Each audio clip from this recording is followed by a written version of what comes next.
There was a horrible tearing sound of metal and glass as a black car crashed into Uncle Monty's Jeep, throwing the children to the floor with a jarring thump that felt as though if it had left the Baudelaire's stomach up on the seat.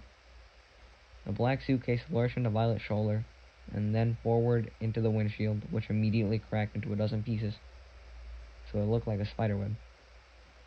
Stefano gave a cry of surprise and turned the steering wheel this way and that, but the two vehicles were locked together, and with another thump, veered off the road into a small pile of mud.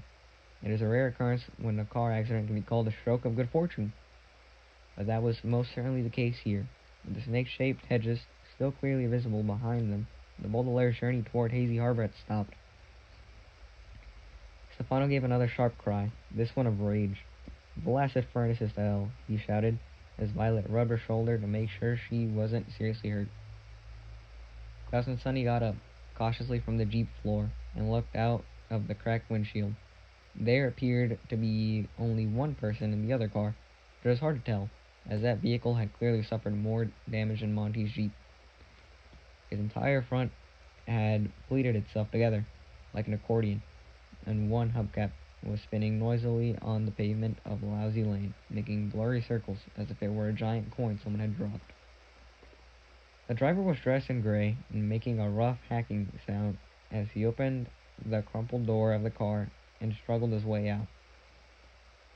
He made the hacking sound again, and then reached into a pocket of his suit and pulled out a white handkerchief. "It's Mr. Poe!" Klaus cried. It was Mr. Poe, coughing away as usual, and the children were so delighted to see him that they found themselves smiling despite their horrible circumstances. "Mr. Poe! Mr. Poe!" Violet cried, reaching around Stefano's suitcase to open the passenger door. Stefano reached out an arm and grabbed her sore shoulder, turning his head slowly so that each child saw his shiny eyes. "This changes nothing," he hissed at them. "This was a bit of luck for you, but it is your last. The three of you, will be back in this car with me and heading toward Hazy Harbor in time to catch the Prospera, I promise you." "We'll see about that," Lila replied, opening the door and sliding out from beneath the suitcase. Klaus opened his door and followed her, carrying Sonny. "Mr. Poe, Mr. Poe." "Violet?" Mr. Poe asked. "Violet Baudelaire, is that you?" "Yes, Mr. Poe," Violet said. "It's all of us, and we're so grateful that you ran into us like this." "Well, I wouldn't say that," Mr. Poe said. "This was clearly the other driver's fault. You ran into me." "How dare you!" Stefano shouted, and got out of the car himself, wrinkling his nose at the smell of horseradish that filled the air. He stomped over to where Mr. Poe was standing, but halfway there the children saw his face change from one of pure rage to one of Brummagem confusion and sadness. "I'm sorry," he said, in a high, fluttery voice. "This whole thing is my fault. I'm so distressed by what has happened that I wasn't paying any attention to the rules of the road. I hope you're not hurt, Mr. Poe."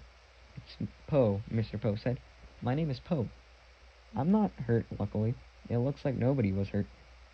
I wish the same could be said for my car. But who are you, and what are you doing with the Baudelaire children?" "I'll tell you who he is," Klaus said. "He's—" "Please, Klaus," Mr. Poe admonished, a word here which means reprimanded Klaus, even though he was interrupting, for a very good reason. "It's not polite to interrupt." "My name is Stefano," Stefano said, shaking Mr. Poe's hand. I was Dr. Montgomery's assistant." "What do you mean, was?" Mr. Poe asked, sternly. "Were you fired?" "No, Dr. Montgomery— Oh, excuse me."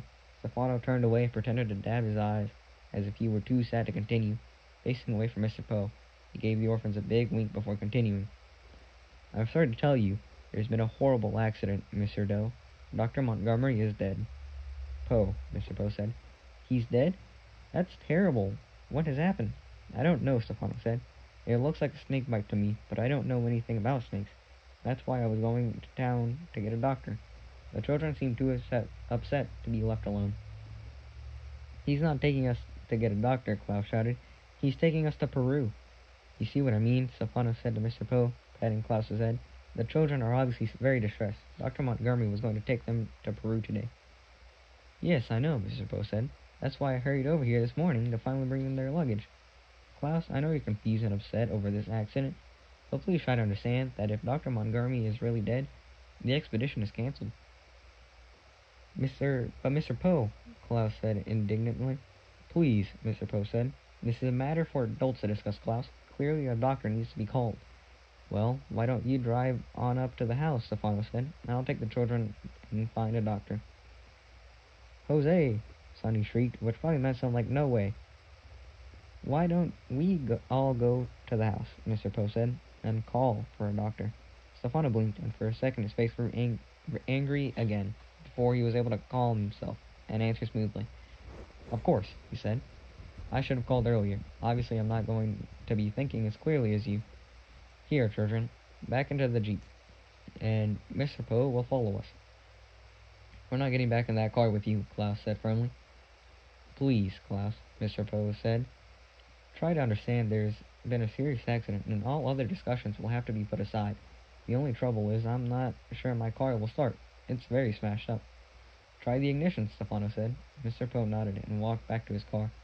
He sat in the driver's seat and turned the key. The engine made a rough, wet noise. It sounded quite a bit like Mr. Poe's coughs, but it did not start. I'm afraid the engine is quite dead, Mr. Poe called out. And before long, Stefano muttered to the children, You will be too. I'm sorry, Mr. Poe. I couldn't hear you. Stefano smiled. I said that's too bad. Well, why don't I take the orphans back to the house, and you walk behind us? There isn't room for everyone. Mr. Poe frowned. But the children's suitcases are here. I don't want to leave them unattended. Why don't we put the luggage into your car, and the children and I will walk back to your house? Stefano frowned. Well, one of the children should ride with me, so I won't get lost. Mr. Poe smiled. But you can see the house from here. You won't get lost. Stefano doesn't want us to be alone with you, Violet said, finally speaking up. She had been waiting for the proper moment to make her case. He's afraid that we'll tell you who he really is, and what he's up to. What's she talking about, Mr. Poe asked Stefano. I have no idea, Mr. Toe, Stefano replied, shaking his head and looking at Violet fiercely. Violet took a deep breath. This man is not Stefano, he said, pointing at him. He's Count Olaf, and he's here to take us away. Who am I? Stefano asked. What am I doing? Mr. Poe looked at Stefano up and down and then shook his head. Forgive the children, he said. They are very upset. Count Olaf is a terrible man who tried to steal their money, and the youngsters are very frightened of him. Do I look like this Count Olaf? Stefano asked, his eyes shining. No, you don't, Mr. Poe said. Count Olaf has one long eyebrow and a clean-shaven face. You have a beard. And if you don't mind me saying so, no eyebrows at all. He shaved his eyebrow, Violet said, and grew a beard. Anyone can see that. And he has a tattoo, Klaus cried. The eye tattoo on his ankle. Look at the tattoo. Mr. Poe pointed at Stefano and shrugged apologetically. I'm sorry to ask you this, he said. But the children seemed to be so upset. And before we discuss anything further, I'd like to set their minds at ease. Wouldn't you mind showing me your ankle? I'd be happy to do so, Stefano said, giving the children a toothy smile. Right or left? Klaus closed his eyes and thought for a second. Left, he said. Stefano placed his left foot on the bumper of Uncle Monty's Jeep, looking at the Baudelaire orphans with his shiny, shiny eyes. He began to raise the leg of his stained striped pants. Violet, Klaus, Sonny, and Mr. Poe all kept their eyes on Stefano's ankle. The pant leg went up like a curtain rising to begin to play, but there was no tattoo of an eye to be seen. The Baudelaire orphans stared at a patch of smooth skin, as blank and pale as poor Uncle Monty's face.